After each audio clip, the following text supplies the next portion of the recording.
it's all about right here. The charisma. This is about my life. And the physical stature of the man that revolutionized professional wrestling. Now, Body Slam Satellite Radio. It's Hulk Hogan, Uncensored. I'm gonna run wild and uncensored on Howard 101, brother. What you gonna do? The one, the only, Hulk Hogan!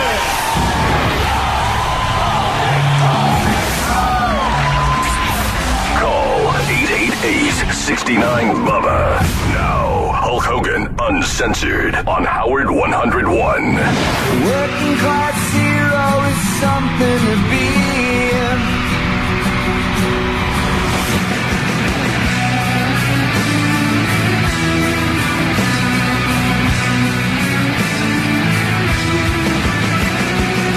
Well, let me tell you something, brothers and sisters. Bubba the Love Sponge is locked out of the building. Howard Stern is thousands of miles away, hiding out in New York City. I got the deal. Hulk Hogan Uncensored on Howard 101. You know, brother, you've never talked to Hulk Hogan. You know nothing about me until you find out what's going right now. Right now, you've never heard me like this. I'm free. I'm not married. I don't work for no stinking corporation. This is just me. If you got a question, brothers, don't be scared to call, because this isn't Pinocchio's nose. This isn't Pinocchio's penis. This isn't Liberace, Mr. T, or ooh yeah, the Macho Man. This is Hulk Hogan, Uncensored on Howard 101. So what you gonna do? I can't believe we're making history, maniacs. I'm in the studio. I got all Bubba's equipment. I've been blessed by Howard Stern, and I'm ready to roll it out. I'm ready to let it hang out, and I just can't wait to find out how intense it's going to get. You know what? We're going to the phone lines right away. Jason, what's up, brother? Hey, Hogan, I'm going to mark out a little bit to you. You've been a hero of mine forever. I've always loved watching you on TV. But I'd like to know, when you body slammed Andre the Giant, what was that like? I mean, was that the greatest thing in life or what? Well, you know, brother, at the time when I got the Andre up in the air, a lot of people thought he was a 7'4", 500-pound giant, but that night, he was closer to 700 pounds, brother. He was having some back problems. You know, he was just really heavy. It was a wrestling moment, brother, that nobody will ever forget. But after that, man, Hulk Hogan's career took off. People like you rode the wave with me, and I don't think there'll ever be another moment like that where someone that big goes up and goes crashing down, dude. Were you there at WrestleMania? No, I wasn't there. I was only about 14 years old watching it on a pay-per-view cable TV that night. Well, my brother, thank you for keeping the dream alive. Thanks for calling, brother. Yo, Salvatore, what's up, my brother? Oh, sure. Thanks for taking my call. First, a lot of guys are going to be putting you over tonight, but I still think I got to tell you one thing. I come from a generation from the 80s who watched you, and a lot of us tried to become workers, and some of us, like myself, because of you and being an influence early in our lives, we worked those indie shows, those renegade shows, and even though we didn't make it, because of you, you introduced us into this beautiful sport that is professional wrestling. So I want to thank you and put you over for being an inspiration for us to work those shows, even though we didn't make it to the level that you did. So thank you. Well, you know, brother, if you've worked those indie shows, if you've dug, if you've taken the bumps, if you've gone down the road, you know how tough this business is.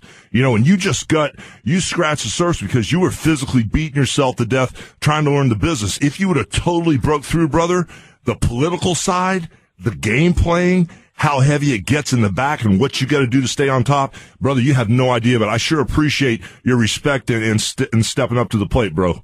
No problem, Hulkster. And by the way, that political scene is even on small indie renegade shows as well. But my question is this. There's a lot of urban legends in the professional wrestling business. However, this one is a little merit because a lot of guys won't touch it.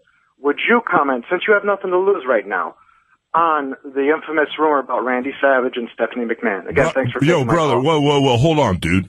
What's the rumor? Well, there is a pretty rumor out there that the reason why Savage is kind of getting the blacklist from Vince Sr., and I'm not in the business, so I can't call Vince Sr., I know that, that he allegedly might have had sex with Stephanie. What's that got to do with anything? I mean, Stephanie's a grown woman. You know what, brother? Macho, his name has never been uttered again out of Vince McMahon's mouth. And I've been back several times to SummerSlam, with Shawn Michaels, Randy Orton. I've gone back to, Monday Night Raw's big anniversary, 20th or 30th anniversary. And you're right, brother. The Macho Man's name has never been mentioned. But you know what? I just, if that's true, maybe that's why he never went back there. Very well. I'm going to do a little digging now, brother. You know what? I should be a little smarter. Well, you know what? I don't know if he's smarter or if he was just going for broke, man. But you gotta give him props for going out on a limb, bro. Right. All right, Hulk. Thank you very much. Virginia, what's up, girl? Hey, Hulk Hogan. What up? Hey now. Oh, I wanted to ask you a question about the Ultimate Warrior, like when he was big with you guys in the WAF.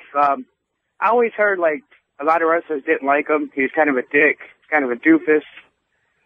And I just wanted to know your thoughts on that. No, it's not we didn't like him, brother. It's just that he got in the business and he just didn't know what was going on in the ring. I mean, if you were to come off the ropes and run me over with a tackle, you take off, to your right.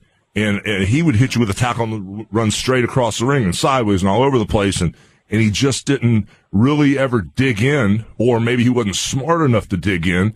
But, I had one good match. I had one good match with him, and he blew up real quick. I mean, I remember being in the Sky Dome and about 8 minutes into the match, he goes, let's go home, which means let's end the match. I said, no, brother. I grabbed him in a rear chin lock. He was sucking wind. I said, no, we're not going anywhere. We got 75,000 people in here, brother, and we're going to tear this place down. We're going to go home after you press me over your head and I kick out. And then when I drop the leg on you, you're going to kick out, and we're going to go all the way through the finish until you beat me. But you know what? The problem was he was lost in there, brother. He had a great gimmick. Vince fell madly in love with him. I'll leave it at that. But you know what, brother? He just couldn't cut it in the ring. But did you watch the DVD they just released on him? Bro, I was in a deposition. It's the self-destruction of the Ultimate Warrior. Yeah. Yeah, I was in a deposition. I was sitting 3 feet across the table from him, and they started talking about him and how the DVD ruined him and all the craziness that happened, And my opinion was, that he just couldn't lace his own boots up. All right, thanks, Hogan. All right, my brother. Yo, what up? Hello. I have 2 quick questions. What's up, dude? All right, I want to know if you could comment on the Chris Canyon death. Yeah, I talked to Chris on the phone. I really don't know anything about the death. I just heard that he passed away. God bless his soul. But I know he was kind of really always depressed, bro, because when I hooked up with Diamond Dallas Page and that whole craziness that was going on in WCW, I tried to help Chris out a lot.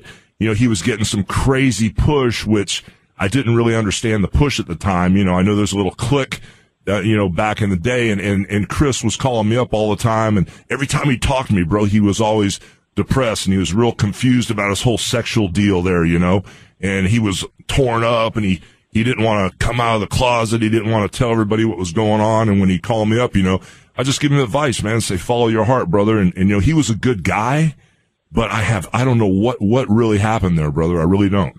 Can I ask you about a rumor that was going around on the internet that you had gay sex with Mr. T? That I had gay sex with Mr. T? Brother, it was really, really good. So it is true? Yeah, man, it's true. All right, thanks. Yes, got it, brother. All right, bye.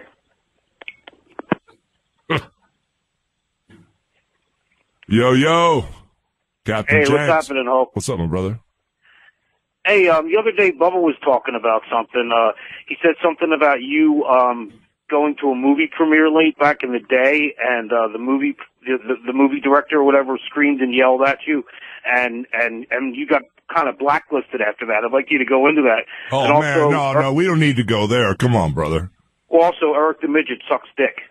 I don't know anything about the midget, but that whole movie thing, bro, Bubba and I get into a big dissertation because a lot of the craziness in my marriage was, while you're wrestling, you could have been this big movie star, you could have done this, you could have done that. And the truth is, brother, if this is what we're talking about,